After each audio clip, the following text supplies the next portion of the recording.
1400 வருடம் பழமையான ஒரு பிரம்மாண்டமான சிவன் கோவில் நம்ம மதுரை மாவட்டத்தில் இருக்குதுங்க. பாண்டிய மன்னர்களால நாக தேவதைக்காக கட்டப்பட்ட சிவன் கோவில் தான் இந்த கோவிலோட சிறப்பம்சமா பார்க்கப்படுது. இன்னைக்கும் இந்த நாக தேவதை தான் இந்த சிவன் கோவிலை பாதுகாத்துட்டு வருதுன்னு சொல்லப்படுது. ஏன் நாக தேவதை இந்த கோவிலை பாதுகாக்கணும்? எல்லாத்தையும் இந்த காணொளியில விரிவா பார்க்கலாம். வாங்க காணொளிக்குள்ள போலாம்.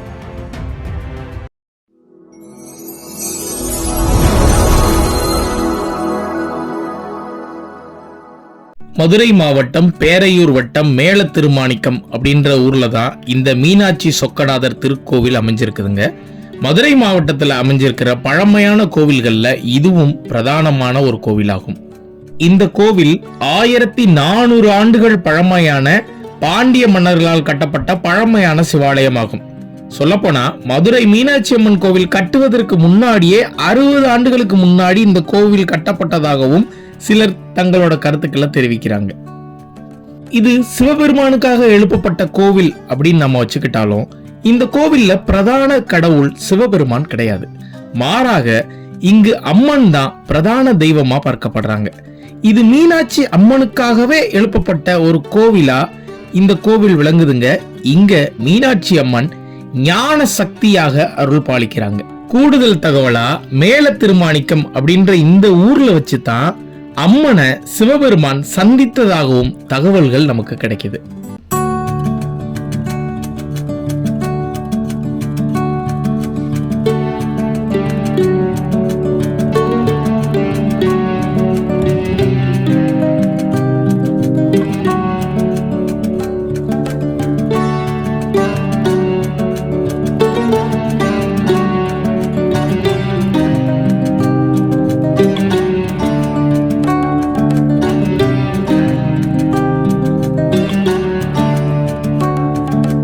மதுரை மீனாட்சி அம்மன் கோவில்ல நீங்க பொற்றாமரை குளத்தை பார்த்திருப்பீங்க. அதே மாதிரியான ஒரு பொற்றாமரை குளம் இந்த கோவில்லையும் இருக்குதுங்க.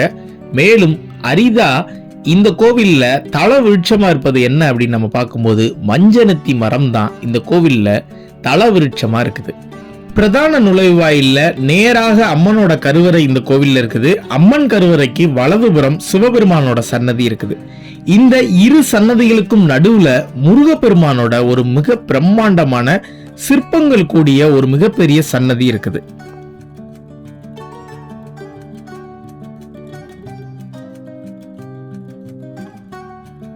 சோமஸ்கந்தர் எனப்படும் சிவன் பார்வதி முருகன் ஒரே சேர இருக்கும் உருவத் திருமேனி இந்த கோவில்ல இருக்குது. சிவபெருமானோட 64 சிவ திருமேனிகள்ல சோமஸ்கந்தர் திருமேனியும் ஒன்றாகும். முருகப்பெருமானோட கருவறை மற்றும் முகப்பு மண்டபத்தை நாயக்கர்கள் கட்டியிருக்காங்க. இதுல நாயக்க மன்னர்களோட திருவுருவங்களை நிறைய நம்மளால பார்க்க முடியுது.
இந்த கோவில்ல முதல் பூஜையானது நாக தேவதைக்கு தாங்க வழங்கப்படுது. இதுக்கு காரணம் என்ன அப்படின்னு நம்ம பார்க்கும்போது இந்த நாக தேவதை தான் இந்த கோவிலை பாதுகாத்துட்டு வர்றதா சொல்லப்படுது. முன்னொரு காலத்துல ஆதிமூர்த்தி சுவாமி என்ற சிவபக்தர் பல கிராமங்கள்ல பஞ்சாங்கம் வாசிச்சு சிவ தொண்டு செஞ்சுட்டு வந்திருக்காரு.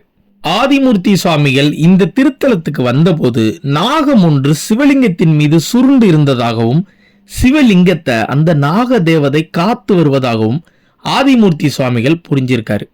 குறிப்பா இரவு நேரங்கள்ல நாக தேவதை தன் மாணிக்க கல்லால இறைவனை அலங்கரிச்சதால இந்த ஊருக்கு மேல திருமாணிக்கம் அப்படின்ற பெயரும் வந்திருக்குன்னு சொல்லப்படுது. இன்றும் மூலவருக்கு பின்னாடி பாத்தீங்கன்னா இந்த நாக தேவதைய நம்மளால பார்க்க முடியுது. இந்த கோவில்ல நிறைய கல்வெட்டுக்களை நம்மளால பார்க்க முடியுது. இதில் வீரபாண்டிய மன்னர், குலசேகர பாண்டிய மன்னர் மற்றும் ராஜராஜ சோழ மன்னரோட கல்வெட்டுக்களை நம்மளால பார்க்க முடியுது. ராஜராஜ சோழ மன்னரோட காலத்துல இந்த கோவிலுக்கு நிறைய திருப்பணிகள் நடந்திருக்குது. இந்த கோவிலோட லிங்கோத்பவர் சிலையானது சோழர்களோட கலைப்பாணியில செய்யப்பட்டிருக்கு. லிங்கோத்பவர் சிலையில இருபுறமும் பெருமாள் மற்றும் பிரம்மாவோட சிலைகளை நம்மளால பார்க்க முடியுது. அதாவது ஒரே சிலை அமைப்புல சிவன், பிரம்மா, விஷ்ணு போன்ற திரு உருவங்களை நம்மளால பார்க்க முடியுது. எனவே இது சோழர்கள் காலத்துல அமைக்கப்பட்டது அப்படின்னு நம்மளால புரிஞ்சிக்க முடியுது.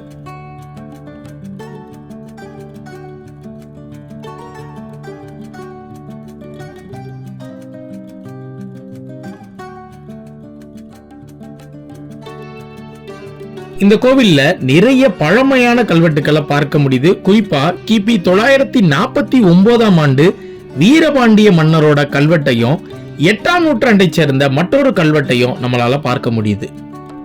இந்த தலத்துல சூரியன் மற்றும் சந்திர பகவான் தங்கள் மனைவிமார்களோட காட்சி கொடுப்பது இந்த கோவிலோட மற்றொரு சிறப்பம்சமாகவும் பார்க்கப்படுது. இன்னைக்கு இந்த ஊர் மேல திருமாணிக்கம் அப்படின்ற திருநாமத்துல அழைக்கப்பட்டாலும் கல்வெட்டுல இந்த ஊரோட பெயர் திருமணிக்கயம். அதாவது மணிக்கயம் அப்படின்னா நல்ல தண்ணி ஊற்று அப்படின்னு பொருள்படுது. இந்த மணிக்கயம் தான் நாளடைவுல மாணிக்கமா மாறி மேல திருமாணிக்கம் அப்படின்ற இன்னைக்குள்ள பெயர்ல மருவி மாற்றப்பட்டது.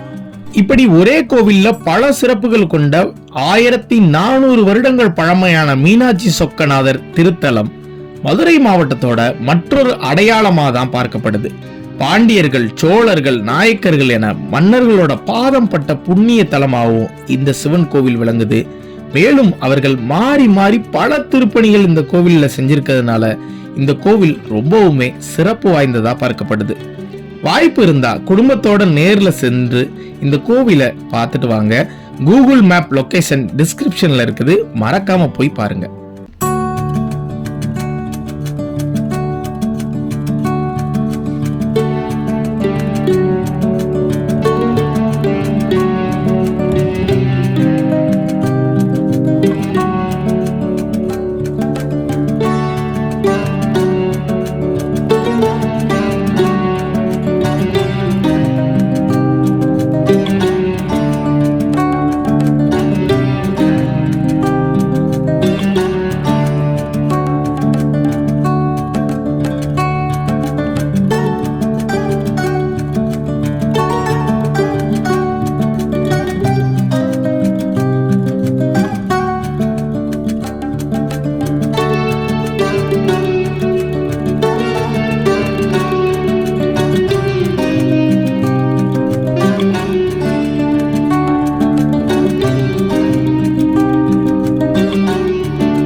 மதுரை மாவட்டத்துல இப்படி ஒரு சிவாலயம் இருக்கு அப்படின்றது மதுரை மாவட்ட மக்களுக்கே நிறைய பேருக்கு தெரியாம இருக்கும்.